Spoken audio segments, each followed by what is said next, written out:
On Monday, October 17th, Hiller Girls Soccer took on Holliston. The Hillers got the scoring going early and often. Here at the turf fields, as it is sent forward by Paige Kutchman. Over in the midfield area, there's Madison Recupero sending it over to Emerson Joy. And now Nina Zuganedos over to Clark's shot, and it's deflected, loose ball, put in! 1-0 Hillers just like that. Joanna DuPont on the deflection. Great start for the Hillers. The score comes 23 seconds into action.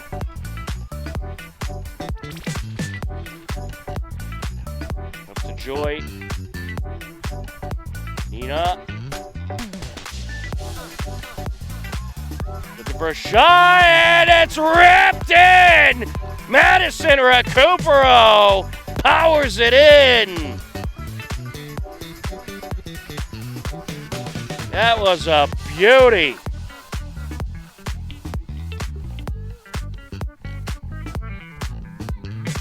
Sent up by Skiba, looking for Georgina Clark. Here she goes. Clark to the net, takes it and makes it. Georgina Clark pops it in, burning by all the defenders. The Hillers net 3 goals in the first half and 2 more in the second half and take the game 5-1. The Hillers followed up with another 5-1 win on the road versus Ashland on Thursday, October 20th, and officially clinched the TVL Large title. The Hillers stand at 11 wins, 3 losses, and 2 ties to close out Week 7 of the fall season. They also ended the week on a 7-game winning streak. Congratulations to head coach Tom Skiba and the Hiller Girls on capturing the 2022-23 TVL Large Championship. Hiller Girls Volleyball also hosted their Dig Pink game versus Ashland on Monday. Steve Sweetapple and Matt Clancy on the call. Hebert, Kelly, Sensity. Nice, that's in. No. Oh, no, sir. I thought it was tipped. So that's it. Ashland takes the first set, 25-23. Simpson, Fielke, Georgina there for the set. My Hopkinton Lord. takes the second, or Clockers take the second set, 16-25.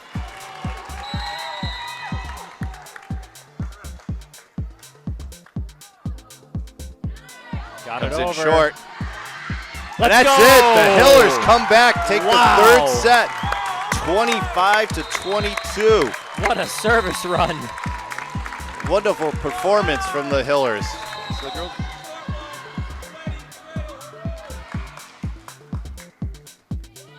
Off the net. Oh. Hebert. Politica goes outside to Simpson, blocked. And that's it. That'll do it. Ashland takes the match 3-1.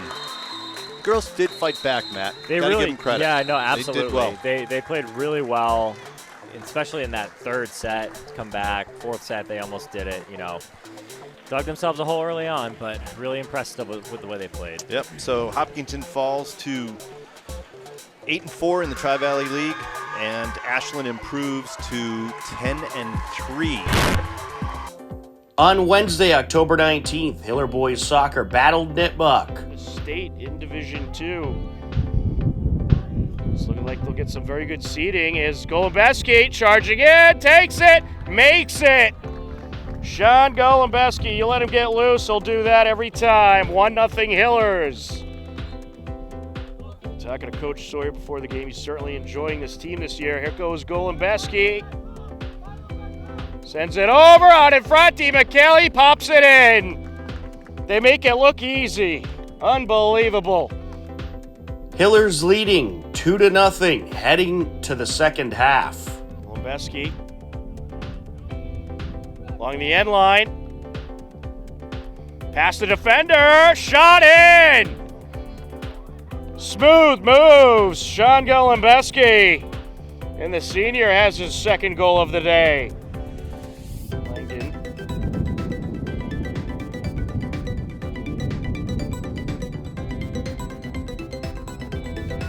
Into the box.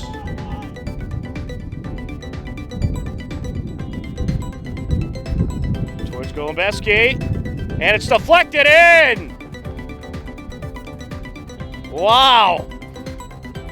He didn't. I don't even think he knew that was coming. And it was, I believe it was Orion Samaga who had the initial contact with the ball. The goal will go to Golembeski. The Hillers net a pair in the first half and another pair of goals in the second half and take the game 4-0. On Friday, October 21st, Hiller Boys Soccer hosted Ashland under the lights.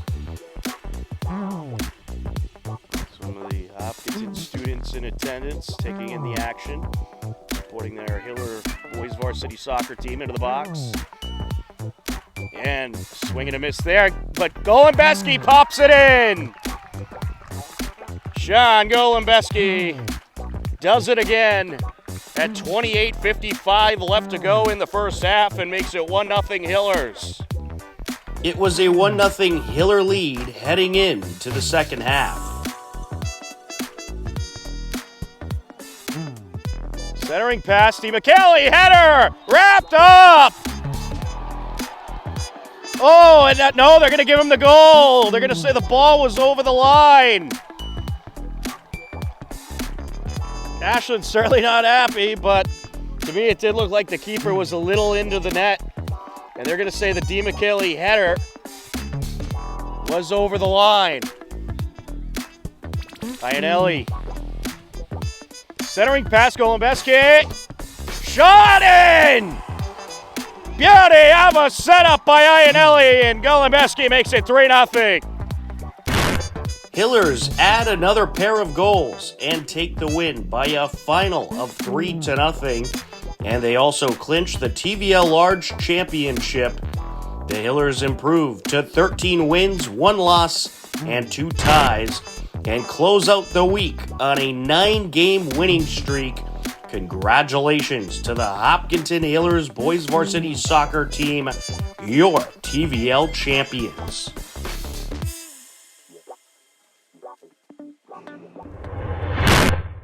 Hello, everybody, and welcome to this segment of HCAM Sports Talk.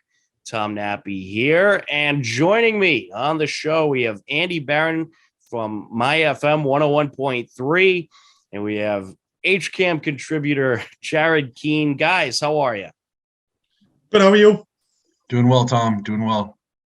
All right. Well, NFL trade deadline, believe it or not, as we get into week 9. It's crazy how fast the season is going, guys. But it has been a wild ride. I still am having a hard time seeing who most of the elite teams are and who the bad teams are. It's just been so up and down. So let's just start off. Any general thoughts from what we saw in week 8? Andy, you could start us off. General thoughts are that Patriots and Jets are very similar teams. Just 2 quarterbacks that are just not performing well. I mean, it was kind of an ugly game, in my opinion. I mean, I'll give the Patriots credit. They bounced back. They got a win after that atrocious performance against the Bears. But, a win is a win, and we'll see how they bounce back this week. But what about last night? The Bengals just got rolled over by the Browns. Like, what team shows up? Like, one week they're great, the next week they're not great. And I think you also have to think too that Buffalo, Kansas City was off this week, but Buffalo is still one of the top teams in the AFC, no doubt about it.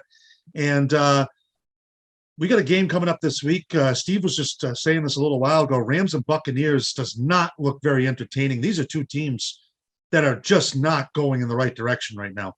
Well, there's a NFC Championship rematch between these two teams. And they may not even make the playoffs the way it's going right now. This is a must-win for either one of those teams. Both You those lose teams. that game, and you're in trouble. Absolutely. So I guess, Jared, what were some of your general thoughts? Anything you want to add? Just general thoughts are that there's a lot of underperforming teams in this league and a lot of divisions that are really still up for grabs. I think some of the elite teams have sort of separated themselves a little bit. But there's a lot of bad football teams and a lot of really subpar football teams, a lot of divisions that could really go either way. We were talking about the NFC South earlier, Atlanta, New Orleans, Tampa Bay. I mean, what is going on there? Yeah, and again, Andy touched on it, the Rams and the Bucks this week. Again, normally a extremely entertaining game that really has very little entertainment value this week for the way those two teams are playing. So, yeah. All right. Yeah, I agree pretty much with everything you guys have said. There's just a lot of unknowns still at this point. Typically by now we kind of know who the elite teams are. Like there's a few we could name. We know Buffalo's elite. We know Kansas City's elite. I think you could throw Philadelphia in there. They're clearly elite. The Eagles look really good. And, I wasn't really sold on the Eagles because they did have such a soft schedule, but they are just dominating everybody. Whoever they play, they are just dominating. And they seem like a really good all-around football team. I still think they're the best team in the league currently right now. Again, the Bills are right there, I think. But I think the Eagles, until they prove me otherwise, the best all-around football team in the league right now. Yeah, you have to go there. And another quick comment, too. That Seattle team is for real. They sold me this past weekend. Watch out for them. Big win over the Giants, yeah. Yep, I agree. Especially if they get a home game. They're so tough to beat at home. Yep. Like you've got to take that into consideration. But they dominated the Giants this weekend. That's a big step back for the Giants. Yep. They did. Yeah, you have to give them credit. I do think the Seahawks team is for real. And that's something that nobody expected since they pretty much got rid of everybody. But they did keep their, two best receivers. So really all they lost in the end was Russell Wilson. They kept that young defense that has another year of experience, and they've played pretty well. Some games with them, though, it's wild shootouts, which are always fun. But they're a pretty good all-around team. I definitely think they're going to be in the mix, especially when you're looking at the NFC West, which is very unpredictable right now. You got the Rams, who are just totally kind of tanking. They got crushed by the 49ers. You have the 49ers, who I think might be the most bipolar team in the NFL. One week they look amazing. The next week they look miserable. So you don't know what you're going to get out of them. But it is just a wild season in general, just very crazy. But I do want to talk a little bit about the Pats from this past week. And, the defense played well. I thought they did pretty good. And I think the Patriots have the best field goal kicker in the league. Nick Folk, he was huge this past weekend. But I'll tell you what, this game did not sell me at all on Mac Jones. He made just some horrible passes. And they are so lucky that there was a roughing the passer call on that pick six at the end of the first half. They would not have won that game if that call was not made, which, that call was a little bit debatable in that situation anyway, but Patriots got really lucky that call was made. But Mac Jones, he just makes bad throw after bad throw. I mean, yeah, he hits guys once in a while, but he throws too many interceptions. He throws into double coverage too much. He makes really poor decisions. And when he threw that ball at the end of the second half, that's when he should have just hung on to and took the sack. But it's like he had to get rid of it for some reason, and he just hucked it up the field. I don't even think he looked where he was throwing it, and it was picked off. That was a horrible interception. And then the first one he had that game, that was an awful one too. But I am not sold on Mac Jones at all. I don't know about you guys. What are your thoughts on Mac Jones? Go for it, Andy. Well, it just the offense just doesn't look in sync when he's in there. He doesn't look comfortable in the pocket. He's missing guys. He's just throwing passes to the wrong team. I don't think the offensive line has been great either. But one thing I was impressed with, and I think you all agree, Ramondre Stevenson is an absolute workhorse. This guy is a game changer on the field. He's becoming a top elite back in this league. How do you stop him? How do you bring him down? I mean, that is somebody that opposing teams have to take another look at now, because he is the future back of this team, no question about it. I can't say enough more about Jacoby Myers just continuing to make play after play for this team. He is easily the best wide receiver on this team. But again, we saw Hunter Henry, one catch. Jonnu Smith, I think, had one catch. Where is Kendrick Bourne? This guy's a ghost. He's just disappeared. I mean, where are these guys? Still, I give them credit. It was an ugly win. They needed that win to save their season. But I think you also saw, too, the Jets I don't think they're as good as we thought they were. So, again, we'll take the victory. But I still don't like the way the team is going. I still feel like there's a lot of dissension. There's dividedness. I don't know. But it looks like Mac Jones is the starter going forward, guys. Well, my thoughts on the Jets, if there was ever a team that is one player away, it is them. I'm sold on the Jets defense. I think they're pretty good. Now, I don't know what they were doing offensively. Number one, they have a terrible quarterback. Zach Wilson stinks. He should not be starting. Yeah, not good. Some guys think that Joe Flacco should be in there. I had a guy, buddy who's a Jets fan. He says Joe Flacco should be the starter of this team. They're better with him. Joe Flacco might even be traded today. Yeah, no, I know. But isn't that true though? I mean, he's a solid quarterback. Definitely. But and then why did the Jets get away from the running game? You have a quarterback who is not good airing it out. That running game for the Jets, that was working pretty well in the first half. Those running schemes, they were doing a lot of end arounds, a couple of reverses in there. They were mixing it up, kind of confusing the Pats defense. And then in the second half, they totally changed the game plan, and they start hucking the ball around the field, and it leads to, what was it, 3 interceptions in that second half. If they kept the same game plan that they had in the first half, that also could have had this game with a different result. But they totally got away from their offensive scheme that works for them because they have a quarterback that is so horrible at passing. But I do believe the Jets have a good defense, and I think they are a lot more competitive than the Jets teams that we've seen over the last few years. Jared, what are your thoughts? You guys have known from early on that I think Mac has slightly regressed a little bit. I haven't been really high on Mac much, and I've made that pretty clear. I give the Pats a lot of credit. Andy hit it on the head. Talking about how the offense just does not look in sync when Mac is in there. It's clear. It's evident. When Zappy is in, they have a little bit more life. They look a bit more in rhythm. They execute a little bit better.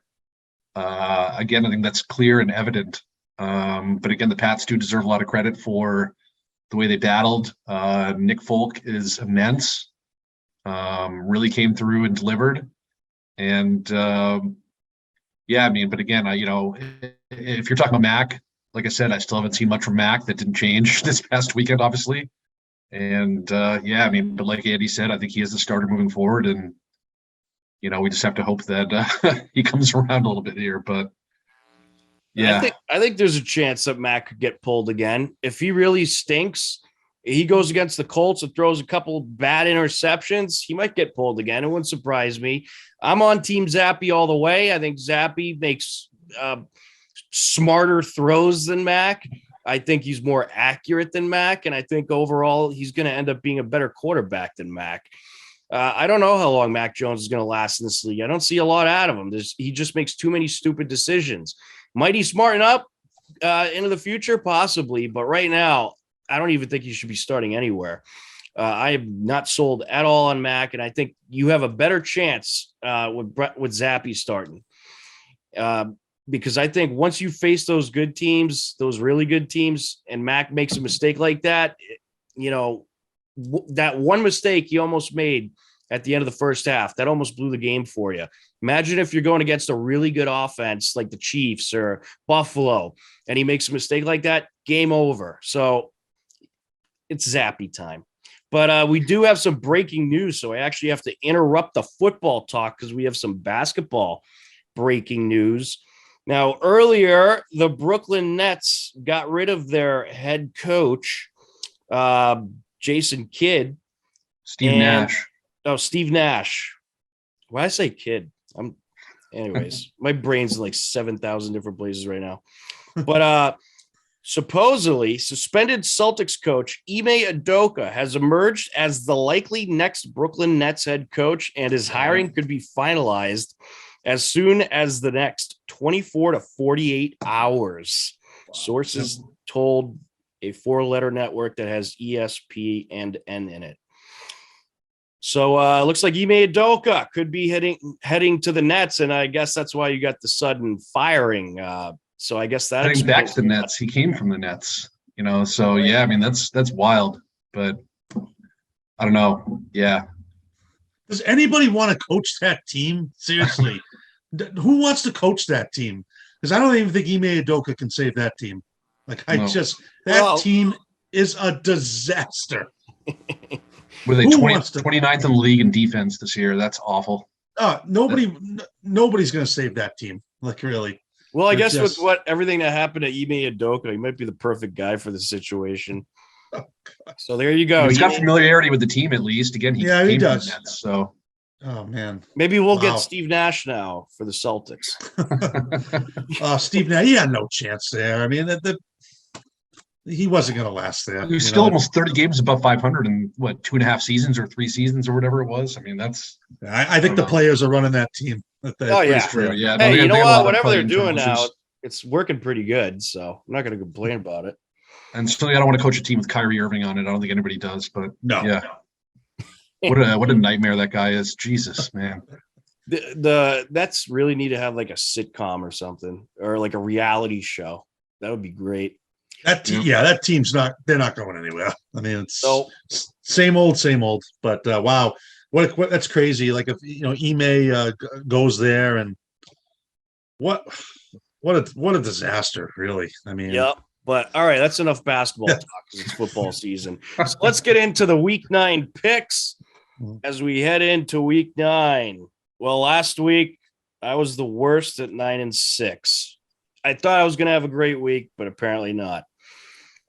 Andy, Mike, Steve, they all went 11-4. Jared, once again, the champion, 12-3.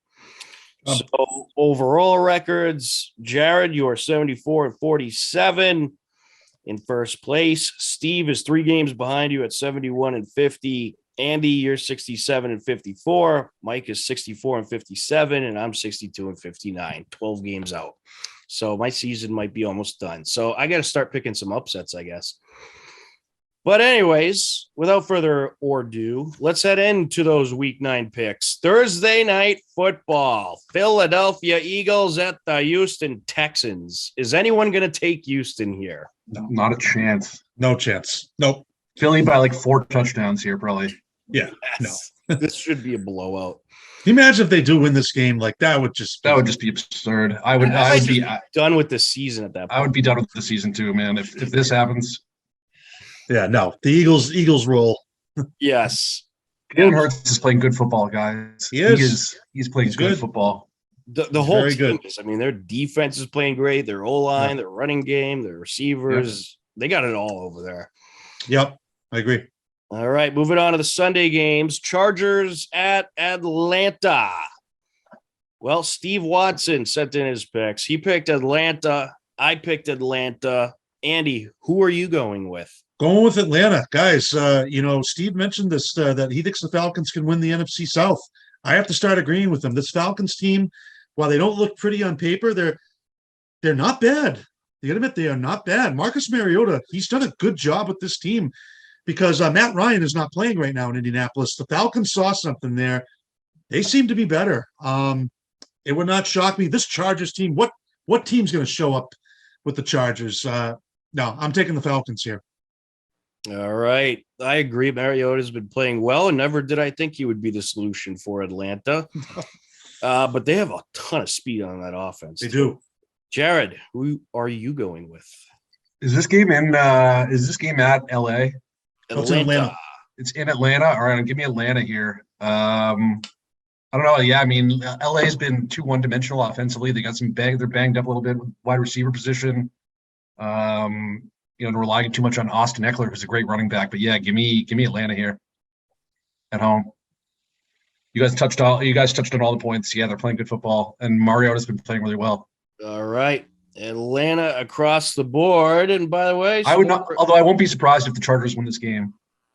Some more I would. Chargers have not been playing well. I mean, it'll probably be a good game. Actually, Chargers just had a bye week, so that kind of helps them. They're coming off a bye, yeah. It's going to be an interesting game, to say the least. That Atlanta-Carolina game last week was pretty crazy, by the way. What a wild one that was. Carolina looks better. They look better without McCaffrey and with PJ Walker in there. I feel for DJ Moore, man. That sucked. That penalty. That was bad. Yeah. I missed that one, but I'm sure it was bad. I'll take your word for it. Oh, he took his helmet off. And celebrated on that final Hail Mary. He caught the Hail Mary with like 10 seconds left. Oh, yeah. He took his helmet off. I remember that now. That was ridiculous. And then they got the 15-yard penalty enforced on the extra point, and the guy missed the extra point. That is pretty funny, though. That is something that would happen to Carolina. That's ridiculous. So was there a rule against taking off your helmet? Is that what it was? Yeah, you can't take off your helmet when you're celebrating. Well, don't take off your helmet next time, DJ. I think you'll learn that lesson. He had a great game, too. Yeah, I mean, that penalty's up there with the Jets guy who leveled Mac Jones on that pick six. More breaking news, by the way. Vikings officially placed tight end Irv Smith Jr. on injured reserve. He is expected to be out 8 to 10 weeks. So they get TJ Hawkinson from Detroit just in the nick of time. And Detroit, you really just helped out your division rival. I don't know what they were thinking, but that was really dumb. I have no idea what's going on there. Why are you helping out your division rival and getting rid of one of your best, pass catching options? Maybe they're trying to get Maybe they're trying to get the first draft pick. Oh, man. Right. I don't know. Miami at Chicago. A matchup of the very questionable. Steve went Chicago. I'm going Miami because, I don't know. I'm just not sold on Chicago. Miami, they have been really up and down. They kind of made things a little nerve-wracking against Detroit, but I don't know. I just got a feeling Miami comes up strong in this game. Andy, who are you going with? Going with Miami. I can't really take Chicago. It's a big game for the Dolphins, though. This is not a game you want to lose. But I am gonna take the Dolphins here. All right, Jared. I'm also taking Miami. Justin Fields has been playing better, but I still don't trust this Chicago team. And I don't know if Chicago can cover both Tyreek Hill and Jalen Waddle, who have both been playing pretty well. So give me Miami here. And they did just get rid of some of their best defensive players, so that's not going to help. Carolina at Cincinnati. I am so torn on this one. Now, you had some Bengals thoughts earlier, Andy, and I think they played so poorly last night. They're really beat up. That if any team needs a bye week, it's the Bengals. They are very beat up. And losing Chase didn't help, but they have all kinds of injuries. And I think that is the reason that they played so bad. This is going to be a tough game for them. You got a young Carolina team. And I'm still torn. Steve picked Cincinnati. Jared, who do you got? Yeah, I'm picking Cincinnati. I think Cincinnati bounces back here. Again, Carolina gave Atlanta a really good game last week, but I don't see Carolina doing that every week. Even if PJ Walker is improving or not as your quarterback or whatever. But yeah, I think Cincinnati bounces back. I think their O-line gets Burrow some protection, and he does a little bit of what he does. Although, obviously it hurts the Chases out. All right, Andy. Going with Cincinnati. I just can't take Carolina here, and it's at home. But I will say, if Cincinnati loses this game, this is not good. This is Yeah. really kind of a must-win for them. They have to. If you have back-to-back losses to the Browns and then the Panthers, no, that would not be good. That is not good. No. Oh, That was a horrible game last night. that was awful. yeah, I gotta atrocious. take Cincinnati. I can't imagine them losing this at home. You just got off a really bad performance. I mean, something's got to click here. Side note on Cincinnati, I was down by 23 points in fantasy going into that game last night, and I had Burrow and Hayden Hurst and ended up winning by 0.3 points. Wow, that is pretty amazing. I mean, Burrow didn't start off hot. He threw a pick on the first drive of the game and then lost a fumble. So, but yeah, I mean, he bounced back a little bit, just enough to get me the dub. I had a great fantasy week. I had the Panthers running back, Foreman, and I had Pollard. So it was pretty sweet. I was up against Tony Pollard. He had 34 points in my league, yeah. And you still won. That's impressive. Just enough to win. All right. 0.3 points. That is unbelievable. All Green right, Bay at Detroit. Steve's going Green Bay. I'm going Green Bay. Is anybody going to go Detroit? No. No, but I would love to see Green Bay lose. But if they lose to the I was going to go Lions- maybe Detroit if they didn't trade Hawkinson, honestly. I mean, Green Bay is atrocious. Green Bay has no offense. No offense. You know what it is? It's not Rodgers. He's throwing the ball fine. Look at how many drops were in that Buffalo game. These guys They just have no weapons. They have nobody to throw to. I mean, Aaron Jones was involved in like 90% of the plays the other night because he's like the only option right now. You know, whether it's running or catching. Too one-dimensional. They have no wide receivers to throw to right now. Lazard is out. Christian Watson got a concussion or whatever the other night. They don't have anybody to throw to. Off the top of your head, real quick, name a Green Bay receiver that had a reception in that game. Romeo Dobbs. Oh, wow! You actually did it. He's the only healthy receiver. I don't think I could name anybody right now. Las Vegas at Jacksonville. God. Wow, the Raiders are bad. The Raiders have so much talent, but they're just so bad. How do you get shut out by the Saints? I'll start here. I'm going Jacksonville. The Raiders are atrocious. You just got shut out by a Saints team led by Andy Dalton. I'm going Jacksonville as well. That's awful. Travis Etienne is a lead, by the way. That guy is really good. He had a great game this weekend at running back. He did. But it was well-needed win for Denver, that's for sure. Denver actually produced a little offense finally. Steve went with the Raiders, which is hilarious. Andy, who are you going with? I'm taking Jacksonville. I cannot take the Raiders right now. And another closed-door meeting with Josh McDaniels. This is a disaster right now. Absolute epic failure. There is no excuse for this team to have 2 wins. I mean, how, with that talent you have in this team, it is not going to end well for the Raiders. McDaniels might be out in like 2 weeks. Yep. He might be bye-bye. It's not good. And you know what? The Raiders win this game. I'll just tip my cap to Steve. That's it. Don't bring him back here. Oh, sorry. Take the Raiders here. Oh, if the Raiders lose this, I mean, you lose to the Jaguars. I mean, well, it is the Jaguars. Let's not overcredit this year. I mean, if Raiders are going to get a win, it should be this week. This might be one of the worst matchups of the weekend, easily. Oh, yeah. Anything involving the Jaguars is the worst matchup. All right. Indianapolis at New England. Steve started off with New England, or picked New England. Andy, who are you going with? Going with the Patriots, another must win. They got to show up. They got to be ready to play. There are no layups on this schedule right now, but you have to think they're going to put on a better performance than they did against Chicago when they were home. But this Colts team is just they're not going anywhere. I mean, this is a bad team. You got a third string quarterback, that's going to be playing this week. Must win for the Patriots. Jared. Yeah, Patriots. Colts have too many problems offensively. Sam Ehlinger, I don't believe in Sam Ehlinger. Come on. They also fired their offensive coordinator today. That's right. Jonathan Taylor is still banged up a bit. The Colts stink. Yeah, I mean, if this Colts offense was clicking at all, I'd be tempted to pick them because I'm just so not sold on Mac Jones. They're not at all, though.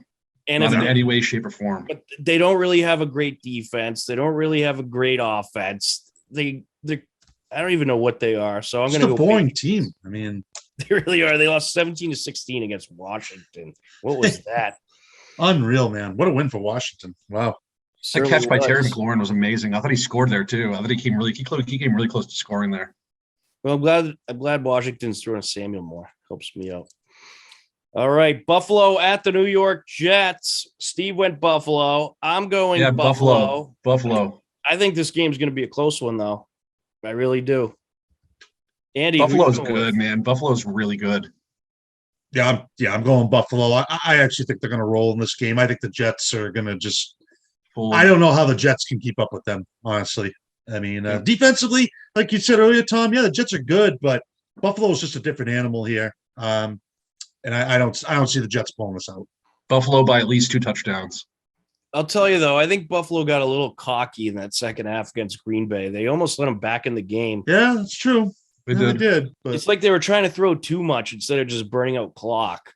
it's just the Bills' offense is just too good. They just have too many good I players. love Josh Allen. Josh Allen is immense. He's so good. He is. I mean, their offense is head and shoulders above the Patriots. I don't know how the Jets can slow them down, honestly. Yeah, I mean, the Jets probably have a better defense than the Patriots, but they're going to have a hard time with this Buffalo team, especially with the quarterback they got. I mean, you got to think Buffalo's going to put up 20, 30 points or high 20s at least. And this quarterback you have, he can't compete with that. All right, so Buffalo across the board. Minnesota at Washington. Is anybody taking the Commanders? And I you was- look tempted to. You look tempted to. I am tempted, but after the Vikings adding Hawkinson, I just think they've just got too many weapons offensively. But Washington is playing better, but I just don't know. I don't know if they can keep up. And then the Vikings are a different team away from home. But I will say, if Washington does win this game, wow, like that is That a would be nuts. That'd be massive crazy. win for them. But I am going to take the Vikings. All right, it is Vikings across the board. We have only two 4 p.m. games this week. Moving on to the 4 p.m. games, Seattle at Arizona, a game out of the Wild Wild West. You never know what you're going to get in the Wild Wild West. I am very torn on this game. Steve went Seattle. Jared, who are you going with? This might be weird, but I'm going with Arizona here. I don't really know why either. I think Seattle's a little bit of a different team away from Seattle. This seems one of those weird games where Arizona might be able to do some things and squeak out a win. Again, if I'm forced to eat my words here, so be it. But give me Arizona here in a weird one. All right, Andy. Taking Seattle. They're playing really well right now. They just I don't know what Arizona team's going to show up. I mean, they've just been so inconsistent all year. But this might be a must-win for Arizona because if Seattle comes in here and wins this game, they're really going to be behind the 8 ball here. But I just like the way the Seahawks are playing right now, and I'm sticking with them. Can I just take the over on this game? It'd be a lot of points. I think this is going to be an absolute. I'm probably going to take the over in the Green Bay Detroit game. Yeah, but that could be one of those weird ones too. I mean, because Detroit has the worst defense in the league. But sometimes I don't know, and I mean Detroit can probably score on Green Bay. I don't know. Sometimes their offense comes out though, and they're just terrible. They've had a couple of those games. I don't know what to think of that. This one, I might look at the over. All right, our final 4 p.m. game: Rams at Tampa Brady. Oh boy, two teams that were expected to do big things. Rematch of last year's NFC Championship, but both teams are 3-5, just struggling big time. Very torn on this one, but I think TB12 comes back and revives this season for the Bucs. I think the Rams are having huge issues. Tampa is too, but I don't know. I mean, could Brady really lose another game in a row? I just think they figure it out and somehow win this one. It'll probably be close. Steve also went Tampa Bay. Jared, who are you going with? Yeah, I'm going with Tampa here in the disappointment bowl, as Steve so put it. And he couldn't be more spot on there. Both these teams have just been really bad. But I'm also going with Tampa Bay. I think Cooper Kupp is banged up for the Rams, which certainly doesn't help them. Again, obviously, if Cooper Kupp is out, that's even more reason to pick the Bucs. But yeah, I don't know. Bucs find a weird one here. Mike Evans touchdown, maybe a Chris Godwin touchdown as well. I don't know. Yeah, give me the Bucs. All right, Andy. Excuse me. I'm going with Tampa. This is really a must-win for either one of these teams. Whoever loses this game is in big trouble. But the Rams just don't do it for me right now. Neither really does Tampa. But they're at home. They get it done this week. Yep. All right. Tampa Bay across the board in a very questionable matchup. Sunday Night Football, Tennessee Titans at the Kansas City Chiefs. Kansas fresh off the bye week. Tennessee, they played Houston last week, so it was essentially a bye week for them. I'm very torn on this. I almost want to go Tennessee with the upset, but Kansas City's at home, and they rarely ever lose at home, so I got to go Chiefs on this one, although I think Tennessee will keep it close as they probably want some revenge. Steve also went Kansas City. Andy, who are you going with? Kansas City. I can't pick Tennessee. They're just too vanilla of a team. They're not going into Arrowhead and winning. The Chiefs' offense is just too good. And this game is in Tennessee. Maybe I take another look, but I just don't think they're on the same level as the Chiefs. No, but every now and then you get those upsets, and if anybody Yeah. could upset the Chiefs, it's probably Tennessee, or at least they're one of the teams. Jared, who are you going with?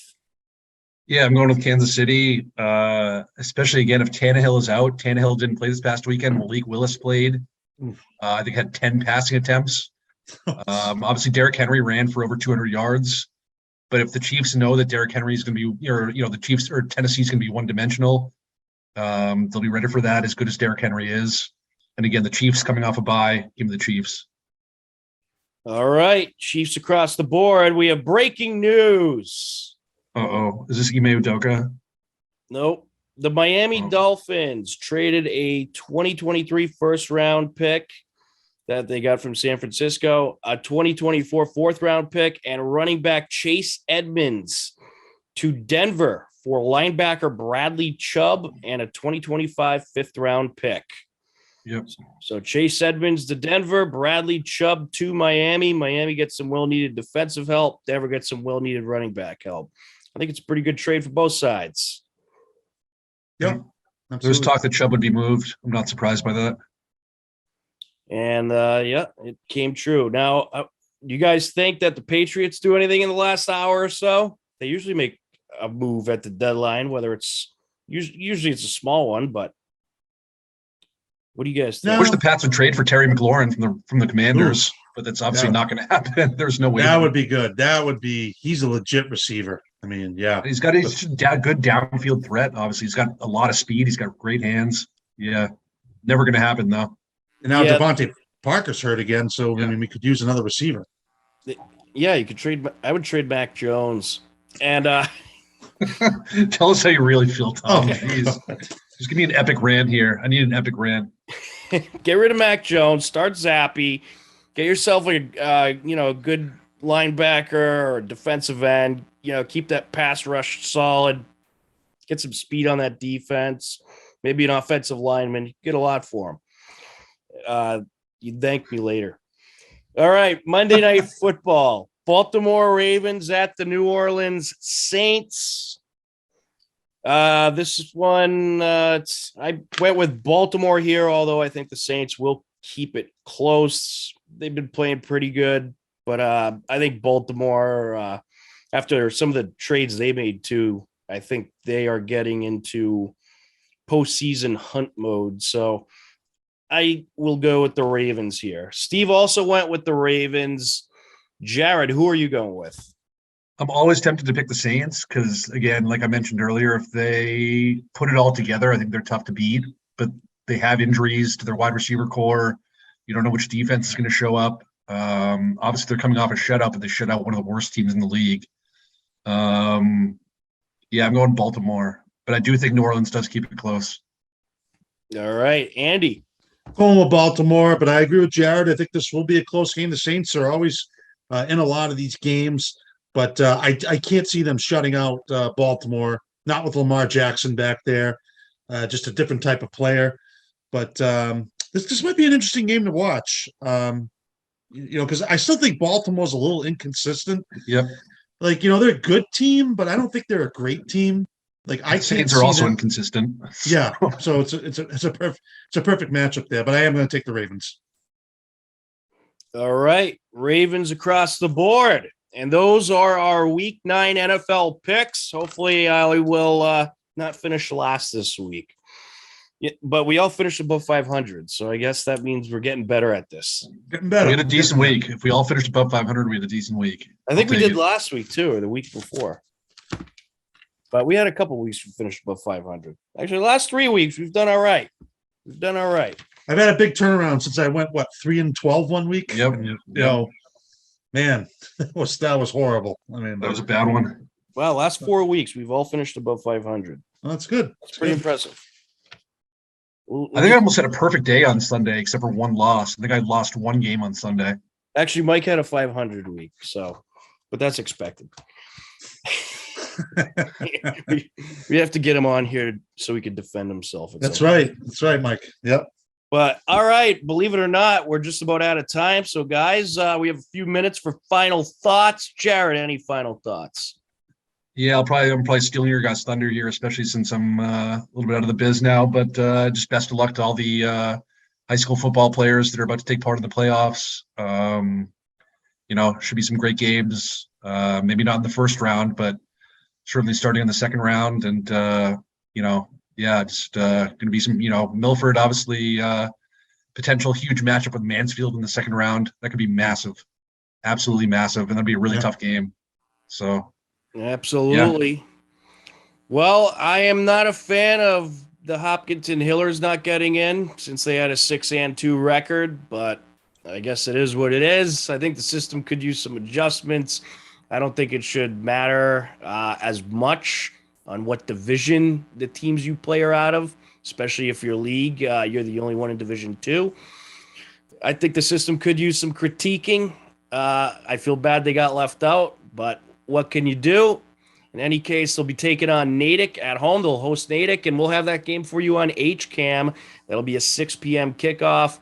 And also stay tuned to the HCAM website for our updated Hiller broadcast schedule. Unfortunately, we will not be able to have most postseason action live due to MIAA regulations, but we'll certainly be there covering the game and have it for you a couple days later, highlights even earlier.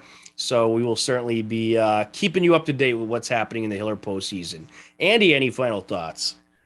I watched one of the best football games I've seen in a long time this past Saturday, and that says a lot because I've watched a lot of football over the years, and it may not seem like it's big to some, but I saw Fordham play Holy Cross on Saturday, a 53-52 win in overtime for Holy Cross.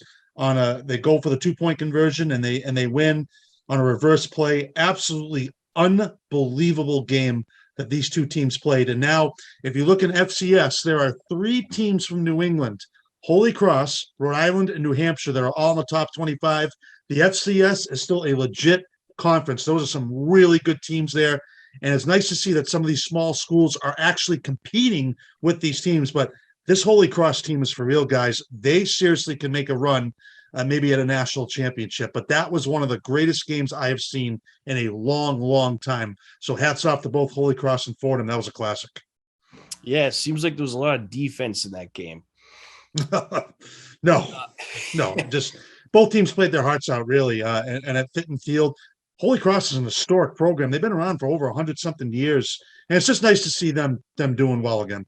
Yeah, it's good to see some New England teams starting to do well. And I apologize. I did my final thoughts before you, Andy. I'm so rude. I just kind of went into it. Don't worry about it. And I'm like, oh, yeah, Andy has to do his final thoughts. But Milford taking on Concord Carlisle Friday night. Franklin's that should be an easy one.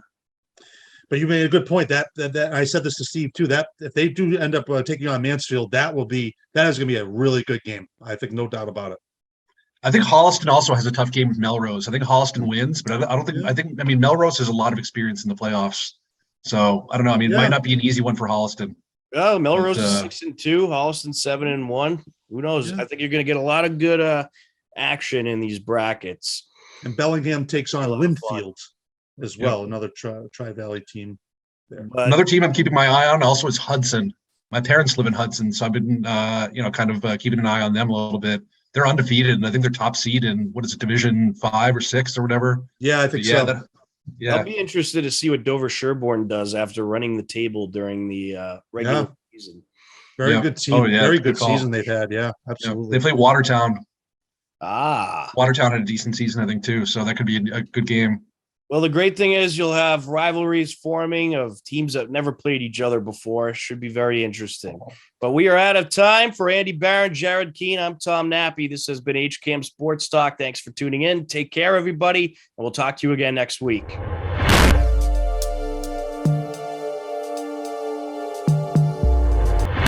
On Tuesday, October 11th, Hopkinton Hillers boys soccer battled Medway. It was a matchup featuring the top of the TVL Large and the top of the TVL Small. Hillers got the scoring started early. On the entry, Declan Mick. Into the box. Mashad with it. Shot, and it is in! What a beauty! Dylan Mashad gets the first score of the game. Great, intense action to start this one off. Into the box. Header! In! Dylan Mashad! Goal number 2 for the senior. Mick takes it. Oh, and that is in! Off the throw-in! I don't know if someone got a piece of it, but that might have just been straight off the throw-in by Mick. 3 goals in the first half. They would add 2 more in the second half.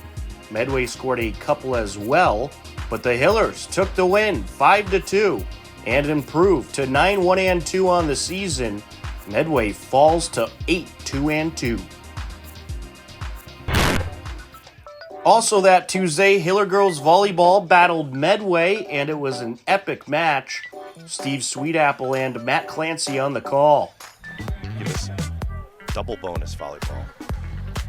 Goes deep. Yes. Yes. Let's go. That's it. Hopkinton takes the 4th set, 25-18. Great job by the Lady Hillers. Still at match point. And that's it. Hopkinton takes the 5th set, 15-5 for a 3-2 victory and a tremendous comeback for Hopkinton. I'm so impressed with this team. What a way to come back. I mean, being down 2-0 against another good TVL team. What a way to finish. Hillers overcome a 2-set deficit and come back to win it 3-2. A tremendous job by the young Hillers, who improved to 7-5 on the season. On Wednesday, October 12th, Hiller Girls Field Hockey hosted their annual Keep Smiling for Abby game as they took on Medway. The game is to raise awareness for anaphylaxis and recognition of Abby Benford, who played hockey for Hopkinton and passed away due to an allergic reaction. The game was a good back and forth battle, but would end in a scoreless tie. Great job by both teams for raising awareness for a great cause. On Thursday, October 13th, Hiller Boys Soccer picked up a road win over Norwood. They took the game by a final of 6-1 and improved to 10-1-2 on the season. On Friday, October 14th, Hiller Football took a 43-7 road win over Medfield and improved to 5-1 on the season. Also on Friday, October 14th, Hiller Girls Soccer celebrated senior night prior to their match with Norwood.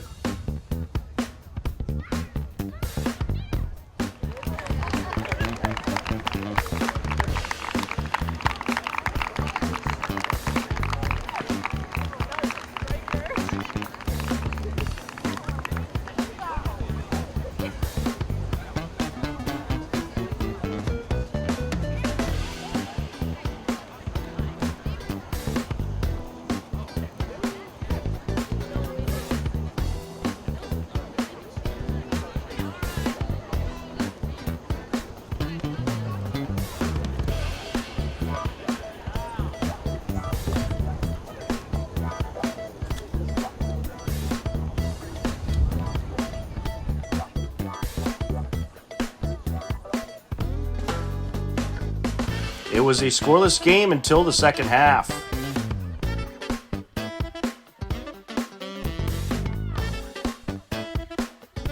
Hopkinton on the attack again. And there's our goal for Hopkinton.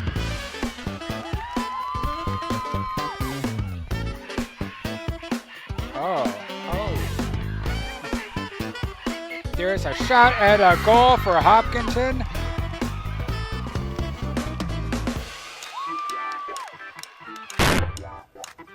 Hopkinton took the senior night win 2-0. Hiller girls improved to 8-3-2 on the season. Following girls soccer, Hiller field hockey hosted their senior night prior to their matchup with Nipmuc.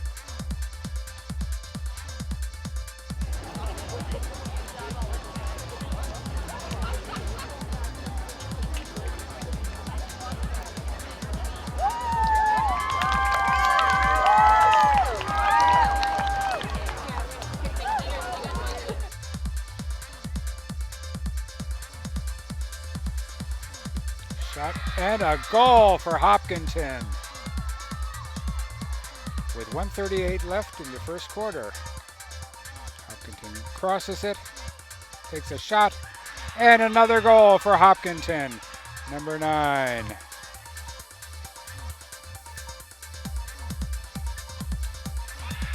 And another score for Hopkinton. What a shot. High shot, the goalie took a swipe at it. The Hillers ended up taking the match by a final of 5-0 to complete the Hiller senior night sweep. Hillers improved to 6-2 and 4 ties on the season. A big congratulations to Hillers Golf. They finished the regular season with a perfect 14-0 record and capped it off with a win over Medfield to clinch the TVL title. The golf team went on to finish 8th overall in the Division I Central Sectionals. Congratulations on a great season to the Hiller golf team, and best of luck in postseason individual play. Hiller boys cross country also clinched a TVL Large title. They finished their season with a perfect 5-0 record. They also took care of business at the TVL meet in Norwood.